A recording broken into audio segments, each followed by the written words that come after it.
Police in Somalia say at least 32 people have been killed in an attack on a popular beach in the capital, Mogadishu. More than 60 others were injured.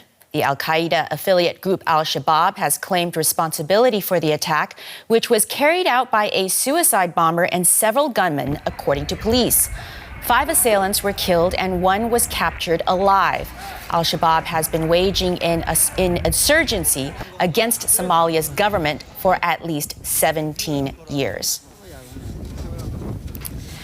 Now, for some perspective, let's speak to Samira Gaid. She's Senior Horn of Africa Analyst at the consultancy Balkhis Insights, and she joins us from Nairobi. Thank you very much. This is not the first time Al-Shabaab has targeted this beach, I believe. What message do you think they are trying to send with this attack?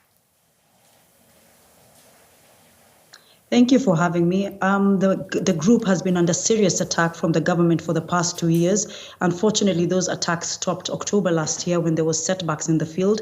And because of that, they have been on the low. And now this was their way of re-announcing their return to the city, re-announcing their existence and telling the government, and not only the government, because this attack focused on civilians, not government officials. It was to remind the civilians that they're still very much in place and to return their terror and fear. And this, I think, is the real message they were sending yesterday. Now, some viewers will recognize the name Al-Shabaab, but for those who don't know, can you tell us a little bit more about who they are? So this group, like you mentioned in your intro, it started in 2007. Initially, it began as what was perceived a nationalist movement, a group that was fighting against Ethiopian invasion that was to install the TFG at the time. It has metamorphosized into an insurgency, a terrorist group, and a terrorist group that is an Al-Qaeda's East Africa affiliate.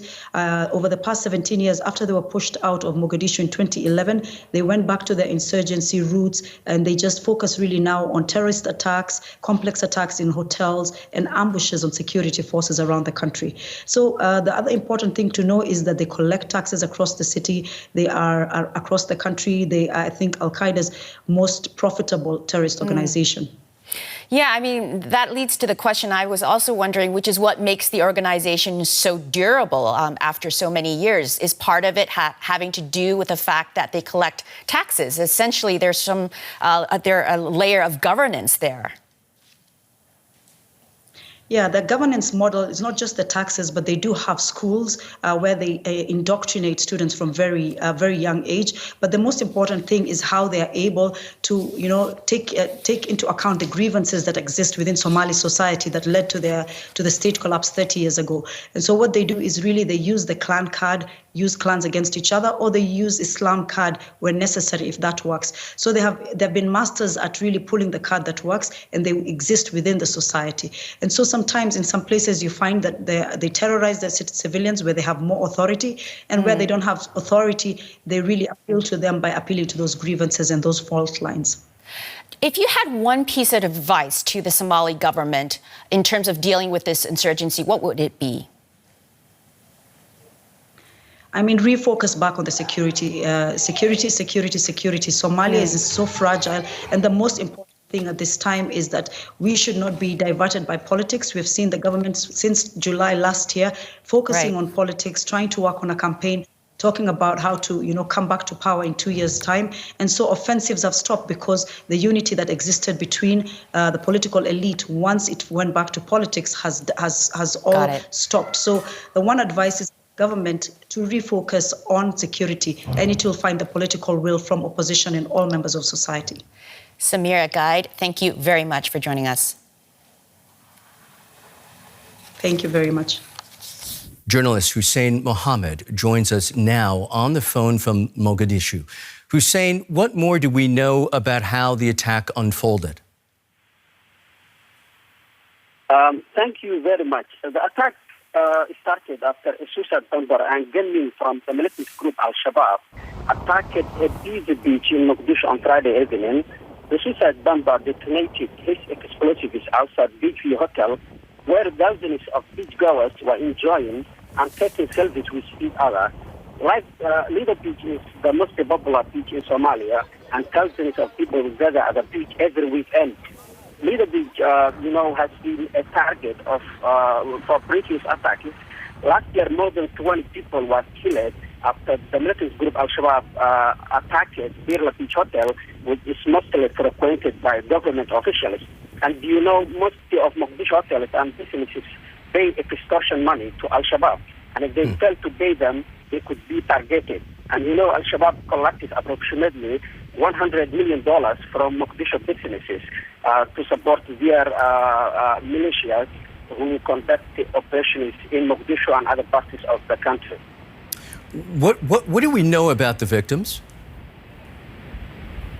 Yeah, most of the victims were localists who were beachgoers. They had been with their families and friends in the area. And no foreign tourists stay longer time as a beach. Even if they come there, they go early. All of the victims were Somalis, though. One of the survivors lost his wife in the attack. She has recently returned from abroad. 2 siblings and 2 couples were also killed in this attack. Some beachgoers were missing since last night when the attack started. So the country's disaster management agency has established a hotline for individuals seeking information on their missing loved ones. Again, Al-Shabaab has claimed responsibility for this attack. Some viewers will recognize that name, but do tell us more about who they are.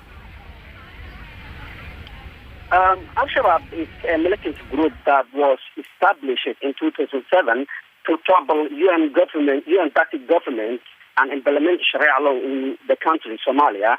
The group was established by extremists who were trained and fought along with the Taliban in Afghanistan back in 1990. And when they returned home, they established this militant group. Al-Shabaab has been fighting for a long time, almost 60 years. When the current president, Sheikh Mohamed, came office, he vowed he will defeat Al-Shabaab. He made a lot of progress. However, the group have succeeded in recapturing districts and towns both in South and Central Somalia, and they still remain a threat to the federal government of Somalia. Got it. That is journalist Hussein Mohamed in Mogadishu. Many thanks to you. Thank you very much.